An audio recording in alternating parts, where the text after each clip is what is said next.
오늘 묵상의 제목은 나는 어떤 생수를 구하고 있습니까? 입니다. 오늘의 묵상을 함께 나누겠습니다. 아이의 성장 과정에서 부모의 돌봄과 사랑이 어떤 영향을 미치는지를 이야기하는 민음사에서 출간된 사랑받기 위해 태어나다라는 책이 있습니다.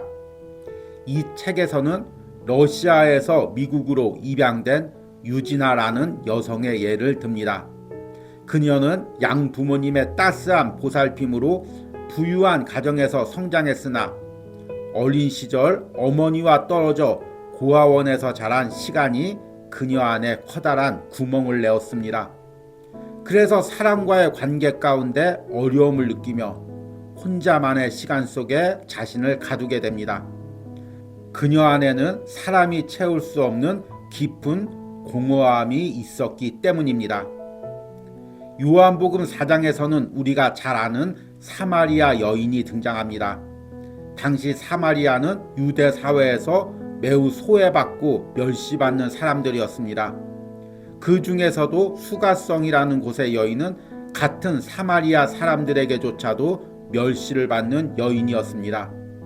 그녀는 자신 안에 커다란 공허함을 가지고 있었습니다. 그리고 그것을 메꾸기 위해 많은 남성들을 만났습니다. 그러나 그들은 그녀 안의 공허함을 채워주지 못했습니다. 그렇게 그녀는 5명의 남편을 두었고 그로 인해 주변 사람들에게 멸시를 받고 있었습니다.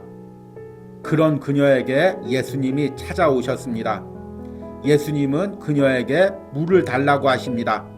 그러자 그녀는 유대인으로서 어찌 사마리아 여자인 나에게 물을 달라 하나이까 라며 공격적인 반응을 보입니다. 그러자 예수님은 그녀에게 영원히 목마르지 않는 물에 대해서 말씀하십니다. 이 물을 마시는 자마다 다시 목마르려니와 내가 주는 물을 마시는 자는 영원히 목마르지 아니하리라. 그녀는 그런 물이 있으면 자신에게 주어 다시 물을 길러 오지 않게 해달라고 요청합니다.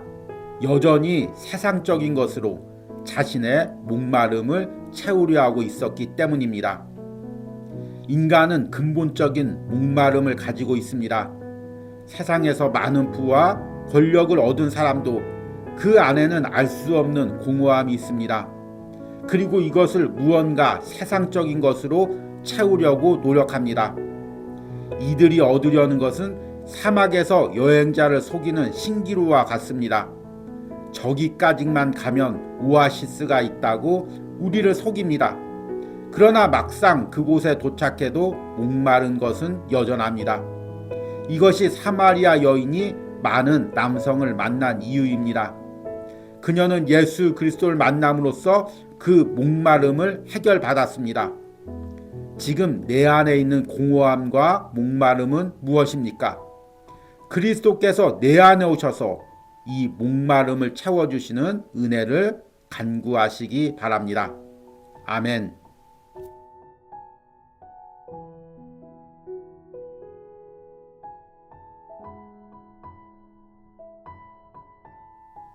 오늘 묵상의 제목은 그가 내 상처를 드러내실 때입니다.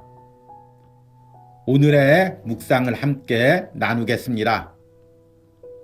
누구에게나 숨기고 싶은 것들이 있습니다. 사소하게는 낯선 손님이 집에 찾아올 때 우리는 숨기고 싶은 것부터 감춥니다.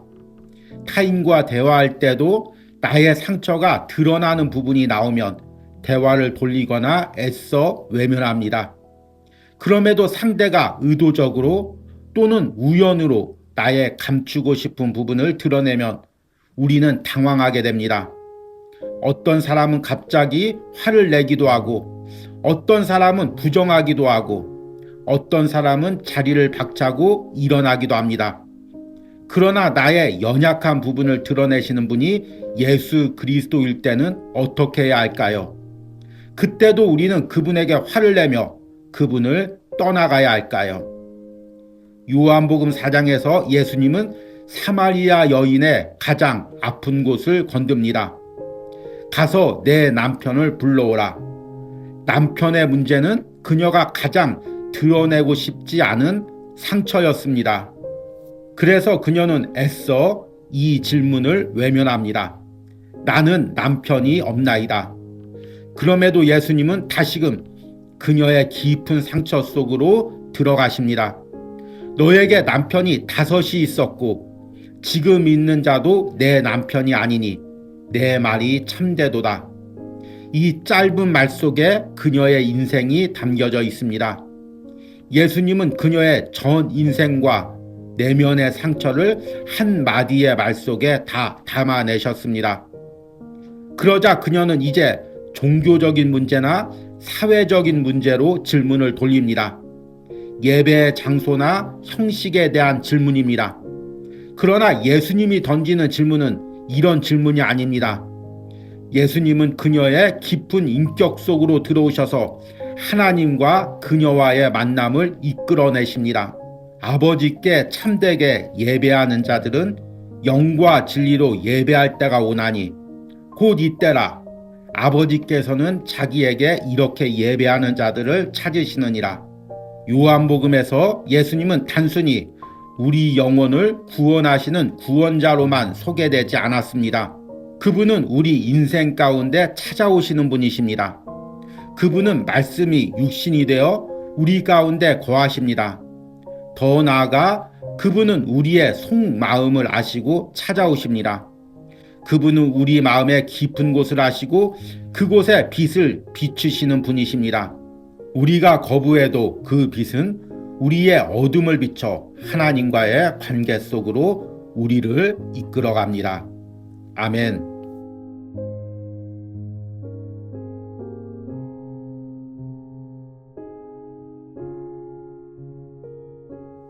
오늘 묵상의 제목은 나를 변화시키는 복음입니다. 오늘의 묵상을 함께 나누겠습니다.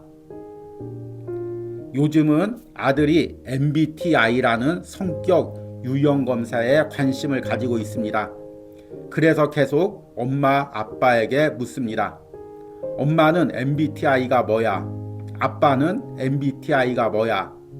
또한 간단한 검사를 통해 자신의 유형도 발견합니다.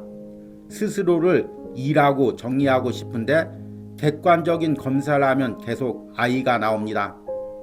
이런 성격 유형 검사는 자신과 타인의 성향을 객관적으로 알고 관계를 개선시키는 데 도움이 될 수 있습니다.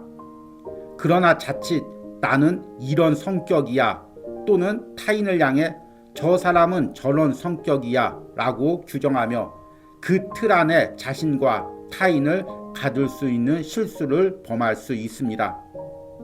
요한복음 4장의 사마리아 여인은 어떤 성향이었을까요? 그녀는 극내향적인 성향이었을 것입니다.